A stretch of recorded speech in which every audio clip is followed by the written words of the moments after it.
क्रांति bulletin news और मैं हूं आपके साथ आरती सिंह आजाद। रुक करते हैं खास खबरों की ओर। हल्द्वानी में रेलवे के अतिक्रमण मामले में जैसे ही सुप्रीम कोर्ट से स्टे मिलने की खबर बनभूलपुरा पहुंची तो सुबह से दुआएं कर रहे लोगों में खुशी की लहर दौड़ पड़ी। सुप्रीम कोर्ट ने नैनीताल हाईकोर्ट के 1 सप्ताह के नोटिस पर अतिक्रमण हटाए जाने के आदेश पर अंतरिम रोक लगा दी है और अगली सुनवाई के लिए 7 फरवरी की तारीख मुकर्रर की है। जैसे ही यह खबर गफूर बस्ती और बनभूलपुरा क्षेत्र के हजारों लोगों तक पहुंची तो उन्होंने अल्लाह ताला का धन्यवाद दिया और सुप्रीम कोर्ट के फैसले का स्वागत करते हुए कहा कि यह उनकी जीत की शुरुआत है, क्योंकि वह कई दशकों से इस जमीन पर रह रहे हैं और आज रेलवे उसे अपनी बता रहा है। बनभूलपुरा की महिलाएं बुजुर्ग सुबह से ही सुप्रीम कोर्ट की सुनवाई के दौरान फैसला उनके हक में आने की इबादत करते हुए दुआ मांग रहे थे कि सुप्रीम कोर्ट से जो हमें राहत मिली है, इसके सब मुसलमान शुक्रिया और हिंदू मुसलमान सभी शुक्रिया अदा कर रहे हैं, जिसमें जो राजकीय 3 इंटर कॉलेज हैं और 2 मंदिर हैं और आंगनबाड़ी भी बहुत हैं और स्कूल भी बहुत हैं। जो है जबकि ये बस्ती 90 साल 100 साल से ज़्यादा की है और इसे ज़बरदस्ती मतलब ये है नगर पालिका निगम ने 5 जो मतलब वो हैं मेंबरान की जो वो होती है, क्या नाम कमेटी होती है, उन 5 एक्ट को नगर पालिका ने खारिज कर दिया कि ये हमारी। अब आप कितने खुश हैं सुप्रीम कोर्ट ने स्टे लगा दिया? हम तो इस टाइम बहुत ही खुश हैं, सबका शुक्रिया अदा कर रहे हैं, हिंदू मुसलमान सबका शुक्रिया अदा करते हैं। और आज तक हल्द्वानी में कोई झगड़ा ऐसा नहीं हुआ जो हिंदू मुस्लिमों का हो, सब भाई मिल कर रहते हैं। मेरा नाम मोहम्मद यूनुस है। बहुत खुशी की बात है कि सुप्रीम कोर्ट ने हमारे हक में फैसला दिया है। पिछले 10 दिनों से हम काम पर नहीं गए हैं, हमारे घर में चूल्हे नहीं जल रहे थे, हमारी माँ बहनें भाई सब परेशान थे, लेकिन सुप्रीम कोर्ट ने हमें राहत दी। इसका हम तहे दिल से सुप्रीम कोर्ट का शुक्रिया अदा करते हैं और इस बात का हमें मलाल बहुत ज़्यादा रहेगा कि नगर निगम ने हमारी पैरवी नहीं की, राज्य सरकार ने हमारी पैरवी नहीं की। क्या नाम है? मोहम्मद अतहर। उत्तर प्रदेश सरकार में राज्य मंत्री पंडित सुनील भराला आज अवधूत मंडल हरिद्वार में आयोजित एक कार्यक्रम में पहुंचे, जहां उन्होंने पत्रकारों से वार्ता करते हुए उत्तर प्रदेश और उत्तराखंड दोनों प्रदेशों के लिए कहा कि यहां पर अधिकारी अपनी मनमर्जी कर रहे हैं, जनता परेशान हो रही है, लोगों के काम नहीं हो रहे, सरकार पर नौकरशाही हावी हो रही है। उन्होंने कहा कि आज अधिकारी आम आदमी का काम करने तक को राजी नहीं है। लोग सरकारी दफ्तरों के चक्कर लगा के थक जाते हैं, लेकिन किसी अधिकारी काम करने को राजी नहीं होते। उन्होंने कहा कि जनप्रतिनिधि हो या विधायक, किसी की नहीं सुनी जा रही। ऐसे में सरकार के मंत्रियों और विधायकों का काम बढ़ जाता है। उन्होंने कहा है कि हमें यह सुनिश्चित करना होगा कि जनमानस को कोई दिक्कत ना हो और सारे काम सुचारू रूप से हो सके। में जिस प्रकार की जो परिस्थिति है उत्तर प्रदेश के, जहां आपने ब्यूरोक्रेट्स की बात करी है, अधिकारी कर्मचारियों की बात करी है, वो वास्तविकता है। और हमारे उत्तर प्रदेश के मुख्यमंत्री श्री योगी आदित्यनाथ जी लगातार कई बार अपने ट्विटर ऑफिशियल हैंडल पे भी डाल चुके हैं कि अधिकारी सीओजी नंबर को उठाओ, जनता के काम करो, सेवा करो, कार्यकर्ता विधायक सांसदों का सम्मान करो, परंतु उसमें लगातार गिरावट है। वहां पर अधिकारी अपने मनमानी पे तुले हुए हैं। अभी विचार विमर्श करना पड़ेगा और पार्टी के पदाधिकारियों को, सांसदों को, विधायकों को जिस प्रकार का एक प्रोटोकॉल है, उस प्रोटोकॉल को वो अक्षर से उसका पालन करना चाहिए और ये मुख्यमंत्री का निर्देश है, उसका अनुपालन ठीक से हो। परंतु अगर ये नहीं किया गया तो इसके लिए विचार करना पड़ेगा। यही हाल उत्तराखंड का है कि जहाँ ब्यूरोक्रेट्स जो हैं, अधिकारी हैं, वो सरकार चला रहे हैं और पॉलिटिकल कार्यकर्ता, पॉलिटिकल सांसद, विधायक वो पिछलगू बैठे हुए हैं। तो ये एक विचारणीय विषय है और नेतृत्व को निश्चित रूप से इसका संज्ञान लेकर के इस पर आवश्यक कार्रवाई जरूर करनी चाहिए। मतलब ये उसमें दोनों बातें आ रही है कि जो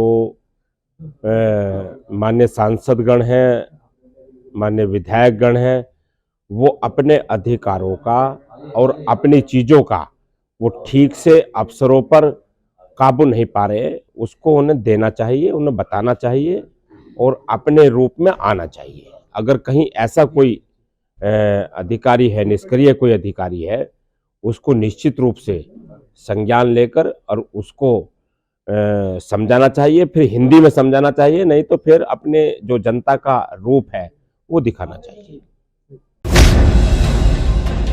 हरिद्वार के श्यामपुर गाजी वाली में जन कल्याण पार्वती संगठन द्वारा चतुर्थ स्थापना दिवस मनाया गया, जिसमें छोटे छोटे बच्चों ने अपनी संस्कृति को मंच के माध्यम से प्रस्तुत किया।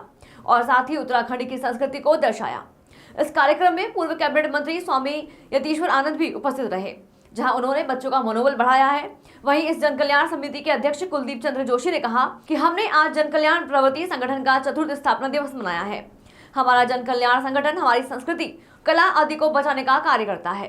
सर, स्थापना दिवस मना रहे हैं, क्या क्या विशेषता है? सर, हमारे स्थापना दिवस की विशेषता इस प्रकार है कि हमारा जन कल्याण प्रवृत्ति संगठन अपने पूर्व जो पौराणिक की हमें दी हुई धरोहर है, हमारी कला, हमारी संस्कृति, हमारी प्रकृति, हमारे जितने भी उपवास, जितने भी व्रत, त्योहार, कलाएं, संस्कृति को बनाए रखने के लिए ये हमारे जन कल्याण प्रवृत्ति संगठन का ये सबसे बड़ा मुख्य कार्य है।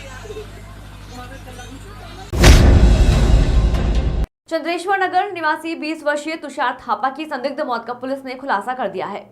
पोस्टमार्टम रिपोर्ट और सीसीटीवी फुटेज के आधार पर पुलिस ने चंद्रेश्वर नगर में ही रहने वाले 24 वर्षीय अरुण को तुषार की हत्या के आरोप में गिरफ्तार किया है। पुलिस का दावा है कि अरुण ने आपसी विवाद के दौरान तुषार को उसी के मफलर से गला घोंटकर मौत के घाट उतारा है। पुलिस ने अरुण को कोर्ट के आदेश पर जेल पहुंचा दिया है। मामले का खुलासा एसपी देहात कमलेश उपाध्याय ने किया। उन्होंने बताया कि नए साल की सुबह मायाकुंड में तुषार थापा लहूलुहान स्थिति में मिला था, जिसे पूर्व पालिका अध्यक्ष दीप शर्मा ने राजकीय चिकित्सालय पहुंचाया, जहां डॉक्टरों ने चेकअप के बाद तुषार थापा को मृत घोषित कर दिया। घटना के बाद तुषार के पिता बबलू थापा ने पुलिस को तहरीर देकर बेटे की हत्या करने का आरोप चंद्रेश्वर नगर में रहने वाले अरुण पर लगाया था। तभी से पुलिस मामले को संदिग्ध मानकर खुलासा करने के प्रयास में जुटी रही। पोस्टमार्टम रिपोर्ट आने और सीसीटीवी कैमरे की फुटेज देखने के बाद पुलिस ने संदिग्ध मौत का खुलासा किया है। देखिए, ये हमारे यहाँ 4 तारीख को कोतवाली ऋषिकेश में मुकदमा पंजीकृत हुआ था 302 में, और इसमें जो मृतक है जिसका नाम तुषार थापा है, ये करीबन 20 साल की इसकी एज है, और ये बताया गया बाद में कि ये और इसका एक दोस्त जिसका नाम तरुण खरे और जो अभियुक्त भी है, ये लोग 31 तारीख को न्यू ईयर पार्टी में गए थे और वहीं पर इनका कुछ वाद विवाद हुआ, मतलब पार्टी के बाद वाद विवाद हुआ, और उसी क्रम में गुस्से में आकर इस अभियुक्त ने उसका गला घोंट दिया था। तरुण खरे ने उसका मृतक का गला घोंट दिया और उसकी बॉडी वहीं पड़ी थी। चूँकि फिर इसका जब पोस्टमार्टम करवाया गया और जब इसमें ये आया निष्कर्ष निकल गए, तो इसमें इसकी फिर तत्काल इसमें सर्विलांस से चेक वगैरह भी किया गया और इसकी जानकारी भी की गई। उसके बाद इसकी अरेस्टिंग की गई। कल इसकी अरेस्टिंग की गई है बस अड्डा ऋषिकेश से, और इसको आज न्यायालय में हम पेश कर रहे हैं।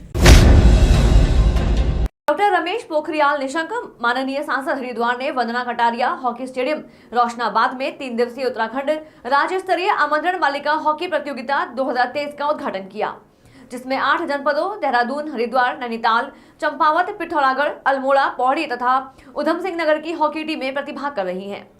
सांसद डॉक्टर निशंक ने इस अवसर पर आवासीय बालिका छात्रावास के खिलाड़ियों हेतु सांसद निधि से एक बस उपलब्ध कराने की घोषणा की। मुख्य अतिथि के रूप में कार्यक्रम को संबोधित करते हुए माननीय सांसद हरिद्वार डॉक्टर रमेश पोखरियाल निशंक ने हॉकी खिलाड़ी सुश्री वंदना कटारिया का जिक्र करते हुए कहा कि सुश्री वंदना कटारिया ने हॉकी के क्षेत्र में प्रदेश विदेश का नाम ऊंचा किया है। उन्होंने इस मौके पर हॉकी के जादूगर मेजर ध्यानचंद को भी याद किया, जिन्होंने पूरी दुनिया में हॉकी में भारत का नाम रोशन किया था। उन्होंने बालिकाओं का उल्लेख करते हुए कहा कि उत्तराखंड की बालिकाएं हर क्षेत्र में देश व प्रदेश का नाम रोशन कर रही हैं।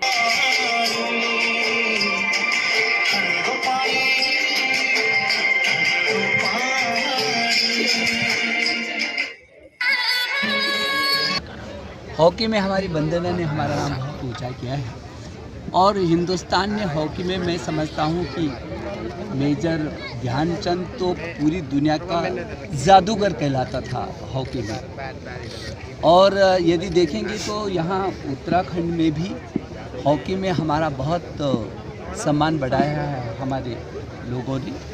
वंदना जिस तरीके से उसने पूरे अंतर्राष्ट्रीय स्तर पर हरिद्वार का नाम ऊंचा किया है, आज उनकी माता जी भी यहाँ पर हैं, मुझे खुशी है, उनको बहुत बधाई भी देना चाहता हूँ। वंदना अभी बाहर है, जब वो आएगी तो उसके सामने भी हम लोग यहाँ पर मैच करवाएंगे बालिकाओं का। बालिकाएं हर क्षेत्र में हमारा आगे नाम रोशन कर रही हैं, और हमारे यहाँ पर मुख्य विकास अधिकारी, यहाँ पर जिला क्रीड़ा अधिकारी, निदेशालय से आए डोभाल जी, इनकी पूरी टीम जिस तरीके से यहाँ पर गतिविधियाँ बढ़ा रहे हैं, मुझे लगता है कि हम निश्चित रूप में जिस तरीके से देश के प्रधानमंत्री ने खेलो इंडिया के तहत प्रतिभाओं को उभारने का एक अभियान लिया है। उस अभियान के तहत जो प्रदेश स्तर पर जिस ढंग से हमारी ये प्रतियोगिताएं हो रही हैं, बढ़ रही हैं, विशेष करके बालिकाओं ने, चाहे बेस्ट विजेता विजेंद्री पाल हो, विभिन्न क्षेत्रों में यदि मैं यहाँ से नाम लूँगा तो बालिकाओं ने भी पूरी हिंदुस्तानी, पूरी दुनिया में उत्तराखंड की बालिकाओं ने हमारा नाम रोशन किया है। और आज ये पहला मैच है जो बताया गया कि इस स्थल पर ये पहला मैच हो रहा है और वो भी अंडर 20 बालिकाओं का हॉकी मैच। मैं हम शुभकामना देने के लिए आई हूँ। अभी क्रीड़ा अधिकारी। फिलहाल इतना ही। खबरों में लगातार बने रहने के लिए देखते रहें क्रांति बुलेटिन न्यूज। नमस्कार।